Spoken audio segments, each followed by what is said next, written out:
it's just Martine, and today I'm going to be doing the Booktube anniversary tag. Today, the day that I'm filming this, not the day that you're watching it, is my Booktube anniversary. And I haven't done this tag in a while because I did it my first Booktube anniversary, but then I did not do it my second, so I'm bringing it back for this one. I just spoiled the answer to the first question, whatever. Let's get straight into it. How many years on Booktube am I celebrating? 3. 3 is my lucky number, so I'm jazzed to be here. I cannot believe I've been here for 3 years. July 24th, 2020. That was when it all began. That was when it went down. If you're unaware, I had toyed with the idea of having a Booktube channel for such a long time. I even made a couple reading vlogs that I never uploaded anywhere. I have the footage safely stored on my hard drive just for fun. And I mean, I made a couple reading vlogs years before I officially started this channel, which is so funny to me. On this day 3 years ago, it was the middle of the reading rush and I had already made a couple of daily vlogs and I just said, what the heck?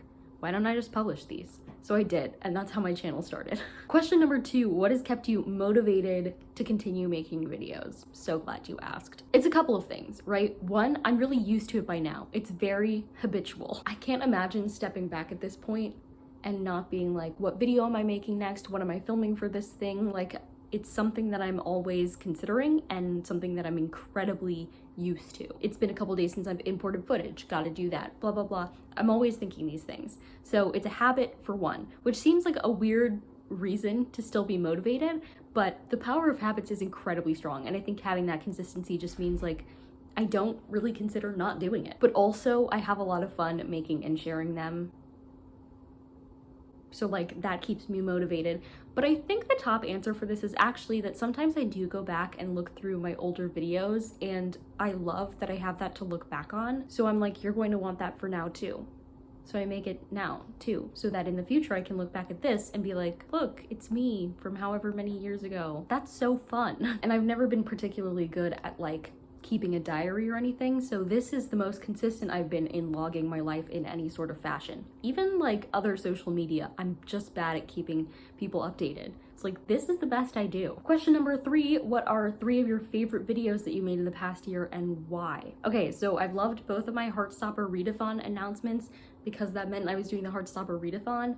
Since I started Booktube, I've toyed around with the idea of doing things like readathons and read-alongs, and in the past year I've done a lot of that. So I've done the Magic Treehouse read-along, which has been lots of fun, but this was my first ever, just me, the Heartstopper readathon, and now I have an epic co-host for the next round of Heartstopper readathon, which is in August if you want to join. Overall, it's been like my brainchild and my thing that I'm bringing to the community, and so I really love that, and I was really proud to get to announce it and see everybody be really excited about it. I also, of course, love all of my 12 TBRs of Christmas videos from this past year, but I have 2 specific favorites that I just thought were really fun ideas. The first was the Dollar Tree haul and reading vlog, because as I said in that video, I'm always asked like in the halls, like, oh, I hope you like this book, wonder if you've read this book, blah, blah, blah. I do the hauls, but I don't tell you if the books are any good. So I was like, bam, right away, we're gonna haul it and read it and let you know. So I loved that. And then I also loved the bargain book face-off because that was just fun. I don't know. It was interesting picking like a top contender from each type of bargain book that I usually get and seeing how they matched up against each other. It was just a blast. And then I'm also just really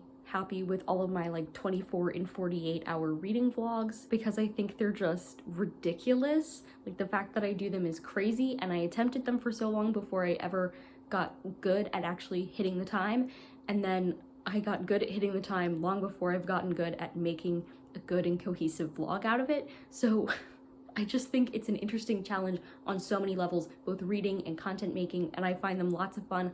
I always emerge from those weekends like really sad that I have to leave them behind because I have so much fun doing them. And I think that's why I'm good at them, is because I have so much fun doing them, and other people just suffer through challenges like that. So I'm proud of all those videos. The 4th question is, what have I struggled with on Booktube in the past year and how did I overcome that struggle? Okay, so honestly, I don't really do a whole lot aside from read and do school stuff. And this year I've started doing weekly reading vlogs instead of specifically themed reading vlogs, which is fine, but it's been challenging because I have to make like a story out of my week. And I don't feel like I'm good at it yet, but I want to be good at it. It's also a matter not just of making a weekly reading vlog into a story of some kind, but it's also the matter of having something interesting for that weekly reading vlog, because all I do is read and school. So I don't do a lot of interesting things. And I think I've overcome that in some ways by making my own fun things, like the reading vlogs at the beginning of the summer where I like danced around a little bit, put it to music, and made my own opportunities for B-roll. But yeah, it's so hard when I don't do anything else to make something that's not just me sitting here for every clip talking to you, because that's almost like doing a choppy sit-down video, and I hate that for myself.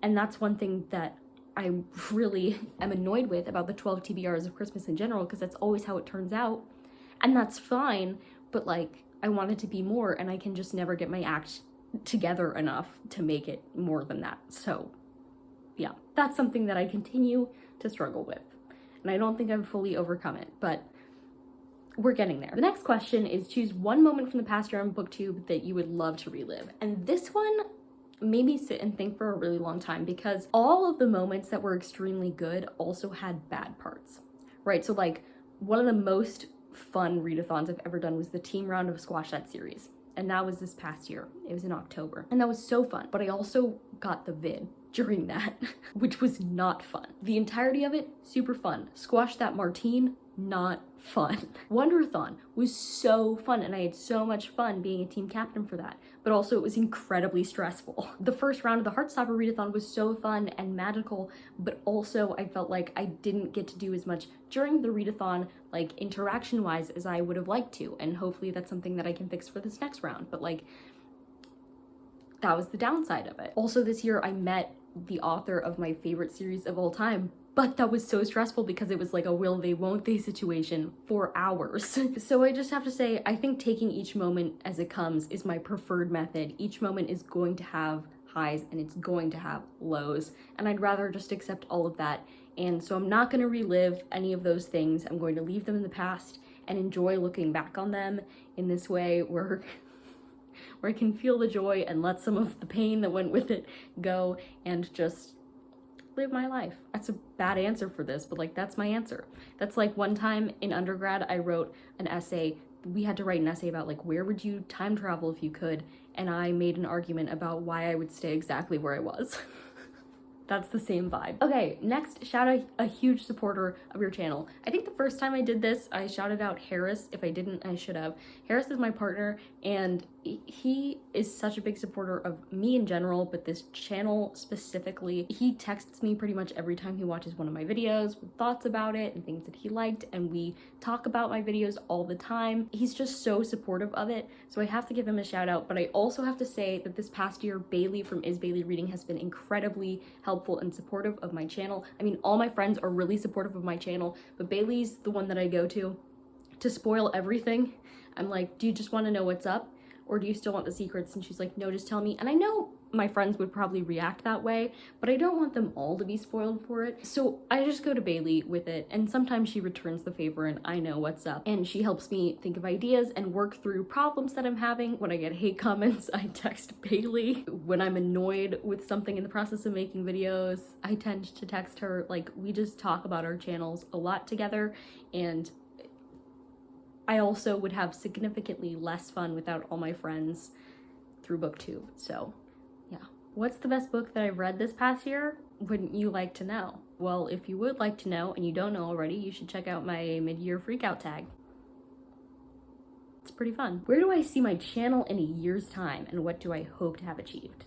Okay, listen, hitting 1K would be so fun and such a milestone. I don't think it's going to happen, and I have accepted that. That's fine. We're just here for the vibes, honestly. So what I really hope for my channel and where I see it is I just hope that I'm still here, that I'm still consistent, and that I'm still having a blast making videos. That's all I want, because even if I gained 1 million subscribers tomorrow, if I started not having fun with this, that would be a lot more devastating than never growing past where I'm at now. So. And then tag someone whose anniversary is coming up. Okay, so it's almost a month away, but on August 26th, Bailey's channel is turning 3. So you don't have to do this tag Bailey, but I'd love it if you did. I'm just so proud of the videos that you've been making recently in spite of all the craziness that you're dealing with in your life. So yeah, that's the only one I know for sure about, because I know that she started pretty shortly after me, because that's when we became friends. Like, we met in a group of people that was starting or had recently started their channels. So that's why I know that. I did look at the exact date by going to her channel. I don't just know that, but like, yeah. Yeah, that's it. So thank you to all of you. If you comment, if you watch, if you like, if you subscribe, if you're out there at all, at any point for any video, thank you so much. You're the best humans, and I'm sending you all my love. So if you like this video, go ahead and give it a big thumbs up and comment down below what's your favorite video that I've made in the past year, and subscribe for more reading, writing, and college lifestyle content. And until next time, bye humans, bye!